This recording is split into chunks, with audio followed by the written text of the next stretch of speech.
Ny mahakasika raharaha mamiravatomanga indray no resantsika amin'ity vidéo ity raha ny voalazan'ny gazety tamin'ity androandroany ity dia compte banque izay miisa 7 no nigiazany araia amin'izao fotoana izao. Ka nipisopisony mahakasika an'izay ny fakafakena amintsika atao anatin'ity vidéo ity ka manasantsika rehetra anaraka an'ity vidéo ity hatramin'ny farany.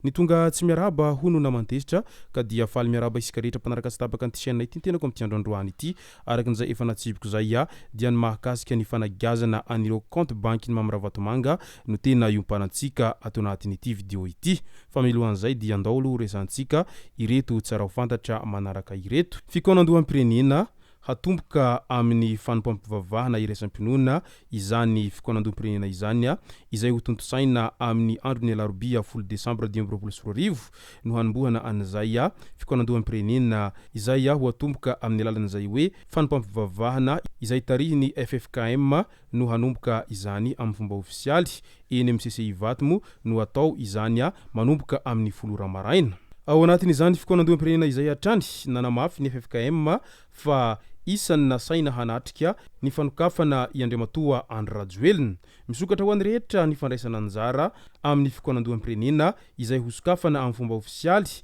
amin'ny andron'ny raham-pitso eny amin'ny CCI Vato raha ny fanambarana izay nataony FFKM tamin'ity androandroany ity hatrany. Nanamafy izy ireo fa nasaina nanatrika amin'izany fanokafana izany ny filoham-pirenena teo aloha Andriamatoa Andry Rajoelina. Dinika ny samy malagasy io ka ny malagasy no mamatsy ny vola raha ny fanazavana hatrany.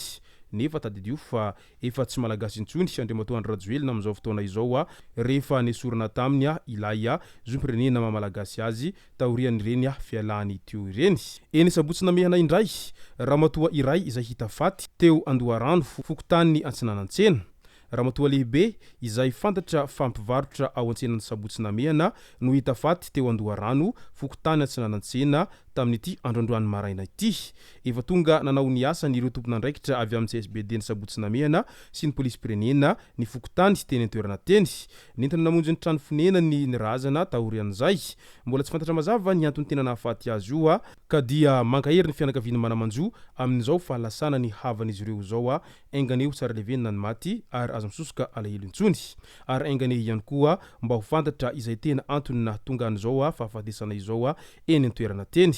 Fa ny ankevitry ny olona indray misy olona tazana milanja sora-baventy amina faritra maro manodidina ny Antananarivo renivohitra tamin'ity androandroany maraina ity. Tazana eny anatin'ny sora-baventy eny ny resaka momba ny kolikoly, ny jiro sy ny rano ary ny fangaraharano. Ka dia manaitra ny tompon'andraikitra araka izany mba hijery ankaiky an'izay fangatahan'ireo olona izay ao anatin'izay sora-baventy izay hatrany. Ankadin-dratombo bypass indray misy ankizilahy manodidina ny 17 taona hita faty izay teo ankaiky ny hôtel Sky Blue teny ankadin-dratombo bypass tamin'ity androandroany maraina ity. Mbola tsy fantatra mazava ny marina mahakasika azy ity saingy efa tonga teny an-toerana ny mpitandro filaminana izay manao ny fanadihadiana ka andrasana izay mety ho toy n'ity raharaha ity na tsy fandriampahalemana na disadisa-piarahamonina no nitarika tamin'izay fahafatesana izay hatrany. Haratsian-dalana indray mandry tsara Antsoy efatrandro ny mpamily no natory an-dalana noho ny faharatsiany lalana raha ny voalaza ny loharam-baovao avy any an-toerana hatrany. Vokany simba daholy ireo letsia tamina garaba maromaro izay nandaniana vola no kasaina hamidy tany Antsoy tany. Velon-tarena araka izany ireo mampiasa ny lalam-pirenena faharoa amin'ny telopolo iny manoloana ny voka-dratsy ateraky ny faharatsiany lalana amin'izao fotoana izao ka manao antsoavo amin'ny fitondram-panjakana amin'izao ankehitriny izao mba hijery ankaiky ny amin'izay haratsian-dalana izay. Ao anatin'ity resaka fikoandoham-pirenena ity hatrany araky ny voalaza izay moa dia fantatra fa isan'ireo nasaina Andriamatoa Andry Rajoelina raha tsy ahivana dia efa nilaza ny ministry ny fitsarana Fanirisoerinevo tao amin'ny RFI tamin'ny herinandro lasa teo iny fa ho sokafana ny dingana mizotra makany amin'ny famoahana ny didy fampisamborana iraisam-pirenena ho an'ity filoha teo aloha ity. Asa raha ho tanteraka ihany izany asa raha ahoana no mety ho toy izay. filan-kevitry ny ministra indray talemparitra misy 20 eo anivon'ny ministera ny serasera sy ny kolotsaina no nesorina tamin'ny toerany araky ny tatitry ny filan-kevitry ny ministra tamin'ny andro ny latsinainy 20 desambra 2024 lasa teo iny midika izany fa maromaro zany ireo zay tsy maintsy nesorina amin'ny toerany mba ahafahana manome toerana anireo olom-baovao ao anatin'izao fanavaozana izao hatrany Tripolitsa Analakely indray nahitana firehetana tamin'iny andro alina iny izay ho tokony tamin'ny folora alina mahery tany hoany raha ny fantatra dia tany amin'ny rihana fafito no nirehitra ny afo ny fanadihadiana kosa no hafantarana izay antony nahatonga izany afo zany tamin'io toerana izay isan'ny malaza ary hotely izay azo lazaina fa tsara indrindra ao Antananarivo raha izany Tripolitsa izany andao amizay ho resantsika ity raha mahakasika an'Andriamatoa Mamravatomanga ity compte banque misy 70 no nigazany aray na agence de recouvrement des avoirs illicites ao anatiny raha Mamravatomanga hatrany araky ny nambarany tele général nity sampandraharaha ity tamin'ity androandroany ity hatrany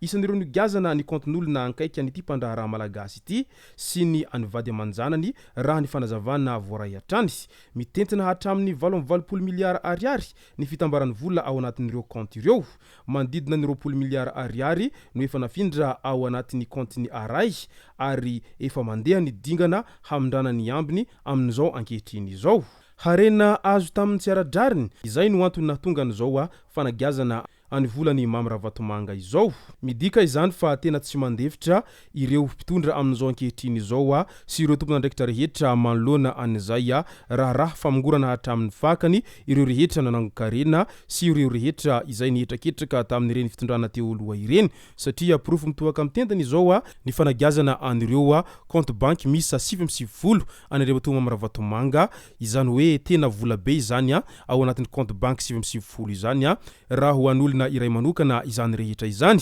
midika izany fa tena mpanakarena tsy misy toazy izany iny mpandraharaha malagasy izay isany tena nalaza no sady fantatry ny be sy ny maro izay isany nahitany mamy nandritra ireny fitondrana teo aloha ireny ka dia izao lasa nivadika zavatra hafa izao ndray izany fananankarena sy ny fananana fahefana be izay nanan'ireo taloha amin'izao ankehitriny izao noho ny niovan'ny fitondrana dia io ny vokany izay mahazo azy ireo amin'izao ankehitriny izao ireo ary tsy mijanona teo io fa mbola mitohy hatrany ny fanadihadiana mahakasika an'izay raha Mamravatomanga izay amin'izao fotoana izao na dia efa any amponja azy izy any Nosy Maurice any amin'izao ankehitriny izao asa raha ho afabela ihany ity mpandraharaha malagasy izay mbola migadra any Nosy Maurice any amin'izao ankehitriny izao asa raha hitohy ihany izay famonjana azy izay ka tsy ahitany mangirana izy ao anatin'izao raha izay mahavoazarengotra azy any Nosy Maurice any amin'izao ankehitriny izao ity izay no masaka azona rosta ao anatin'ity video ity tomboko lasy tomboko vavy misaotratsika rehetra nanaraka an'ity video ity hatramin'ny farany azadino ny milaiky ny video antsika ary tsara voatrany ny miabone amin'ny chaîne antsika mba ahafahanareo manaraka tsy tapaka ny video zay lefa nahita isan'andro tomboko lasy tomboko vavy mankasitraka dia mirary soa